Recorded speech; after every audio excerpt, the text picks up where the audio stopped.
Hey guys, welcome back to the channel. Last time you saw us, we were putting a floor in the shop bathroom. This time, we're gonna add a little bit of privacy by putting a barn door on.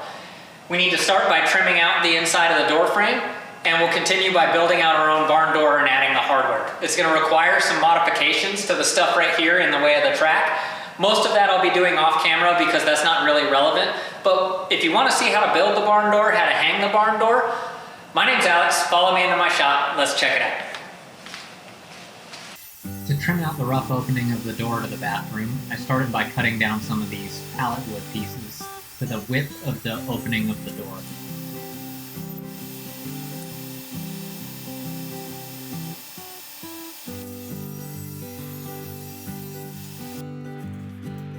Being pallet wood, a lot of this wood was in pretty rough shape, cracks and broken spots where I just threw a little bit of glue on there and clamped it down, clamped it to the workbench and waited for it to dry.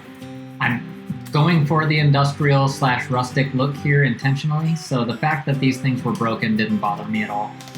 In fact, even being able to see where it had been glued up, I felt like only added to the appearance. As for the raw cut edge there where it looks brand new compared to the rest of it, that was covered by trim on the interior side of the door, so I didn't mind that too much. I used Titebond 3 as the adhesive here because this stuff works great for wet areas. It's meant for exterior usage. Knowing that this was going to be the trim on the door to the bathroom, I thought it was possible that it can see some steam. On this other piece of wood here, there was another crack, but this one was close enough to the edge that I could use the nailer to nail it down instead of clamping it. So now these two pieces have been repaired and I can use them on the trim.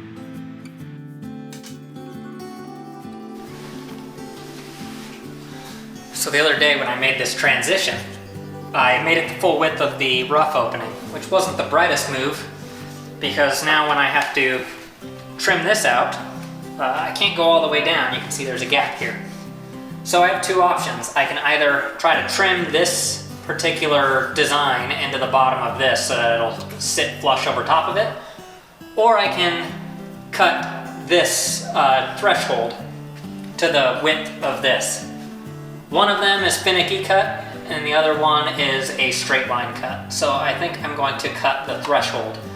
Rather than pulling that out, being that it's anchored into concrete and it's a little bit more of a pain in the butt, I have a multi-tool that I can use that'll cut it off in place, I think. So I'll just go get a pencil, mark this line, come back and clean that up with a multi-tool, and then this should be able to slide down in between.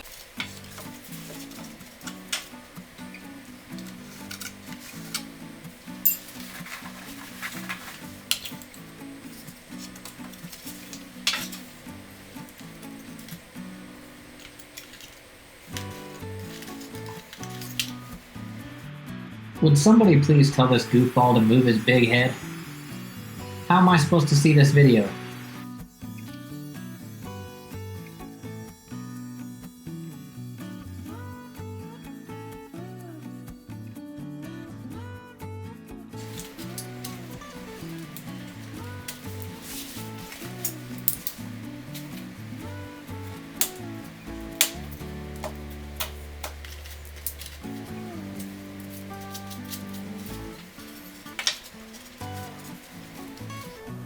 Yep, I'm happy with that.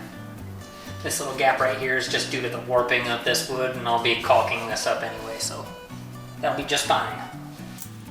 Now I'm just going to nail all the inside trim and outside trim up to the interior opening of the door.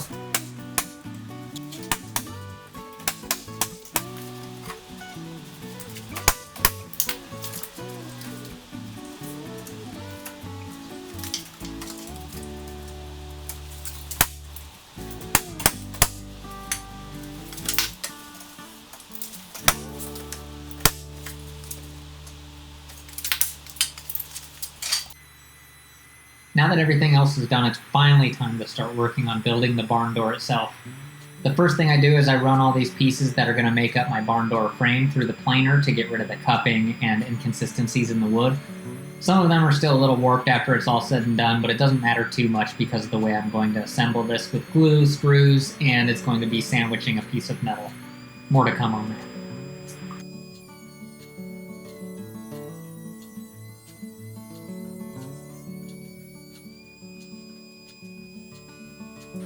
Now we're going to use the table saw to cut off the rounded edges of each of the pieces of the frame for the door. Following that, we're going to take it over to the miter saw and cut them down to the approximate length that we need based on the plans that I made for the frame of the door.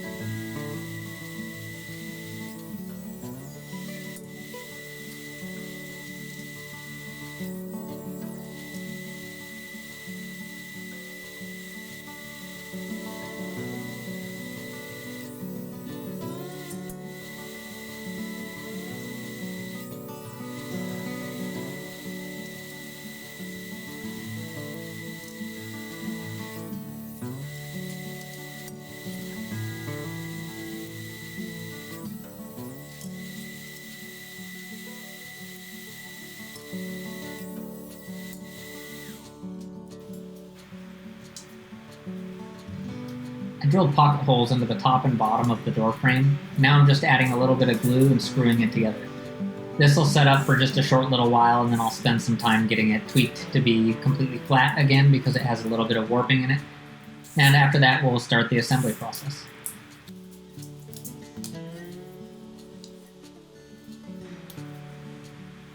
It's not really apparent in any of this video, but I did take my time to come back and clean up any of the glue that squeezed out. I sanded or I wiped it off. The main reason being that when it comes time to put the stain on there, any glue that's exposed will protect the wood from the stain, and then you'll end up with these spots that don't get stained and look really funny. So make sure you clean up any of the glue squeeze out if you're planning on doing any staining.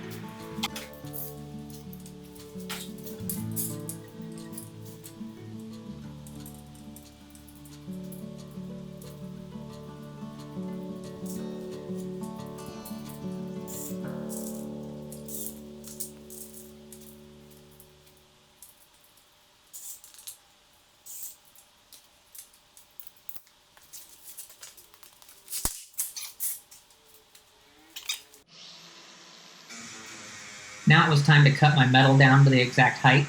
You'll notice that I'm throwing sparks all over a wood workbench with some scrap wood sitting there.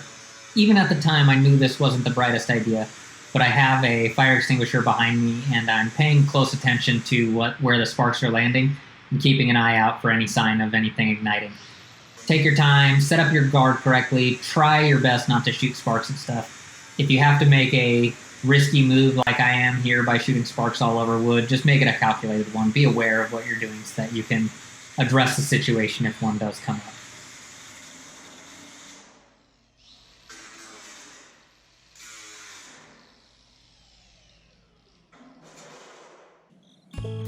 Now I'm just going to move my metal into place so that I can mock it up, see how it looks, and figure out the next steps for how I'm going to secure it.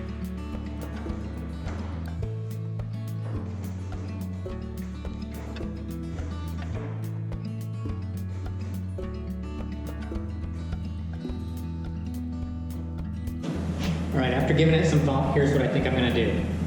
I'm going to take this 1x6, and it's 3/4 of an inch thick.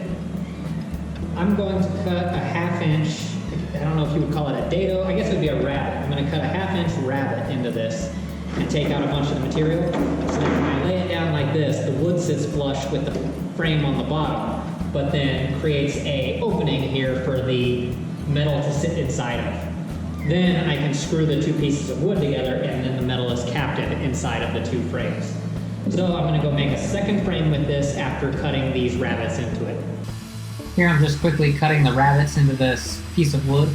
These are what are going to allow the piece of wood to sit tight up against the front frame, as well as overlap and make the metal captive in between the two frames. Be very careful here. This is probably not the safest way with my hands where they are. Granted, I know where the blade is, I know what the height of it is, and I know that I'm well above the height of it, but anytime you're reaching out over the blade like this, you should reconsider. And I should have reconsidered.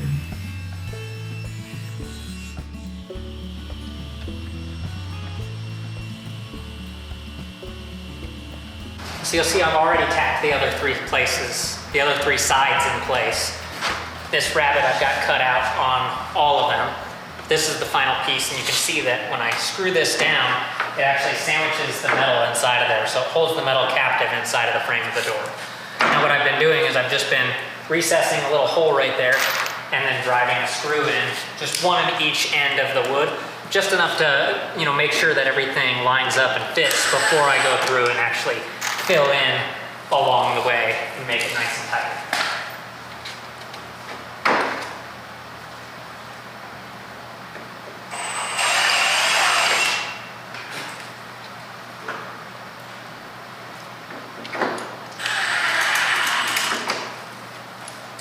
So I'll go through and I'll add the rest of the screws along the edges to hold the metal in captive, and then we'll stand it up and see how it looks. All right guys, here it is flipped over. I'm really happy with the way that looks. My plan originally was to put X's in here to match the vanity, and that might still happen, but for now, my biggest goal is to get this hung, get the hardware put on it so that I can get the track put in place and get the main build complete. If I want to do a little accent work, then that's great. And then the next thing will be staining and sanding this. We'll get this stained, we'll get the brackets mounted on it, and all I'm gonna do is I'm just gonna follow these instructions that came with it. I got this just in Kaysville, which is just about 10-15 minutes south of me. The Gal's Garage is a local company. They manufacture these barn door hardwares. So I'm going to follow the instructions, get the stuff mounted on here, and then get it hung. All right, so I'm starting to hang the rail. It's time to use a level. I threw one bolt in following the manufacturer's instructions for this kit, and I just found the vertical 2x4 stud right here that goes on the inside of the door frame. I'll go over here to this other one. It looks like it's totally gonna line up perfect right there. But then before I pre-drill this hole, I wanna try to get it level. So I think that's what I'm shooting for.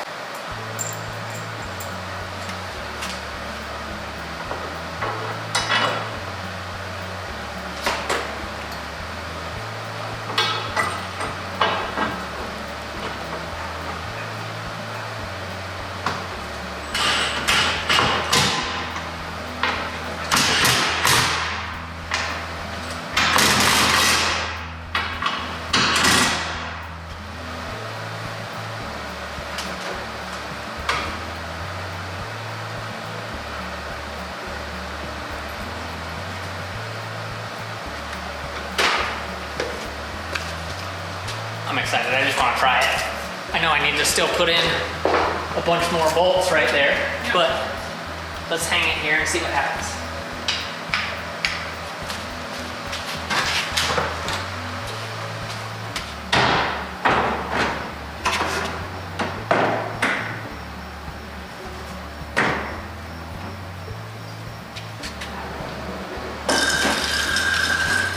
It's gonna work.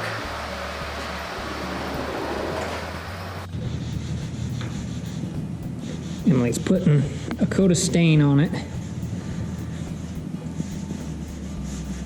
and it's looking awesome.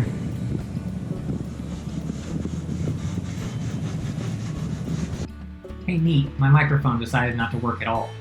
This is me telling you about what we did for the door handle for this. It's just iron pipe used with 2 elbows, 2 nipples, 2 flanges, and an 8-inch section. I spray painted them flat black, and I'll screw them onto the barn door.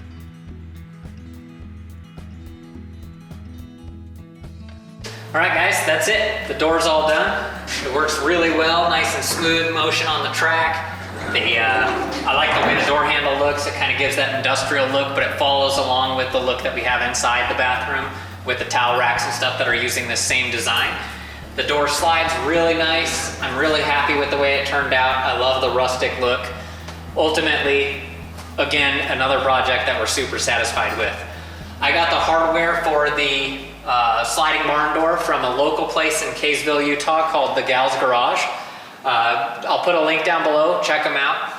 Again, another project that we just finished up here on the homestead, and hopefully you're enjoying our content. If you are, definitely subscribe, hit the bell, and we'll have more like it. Oh, hi.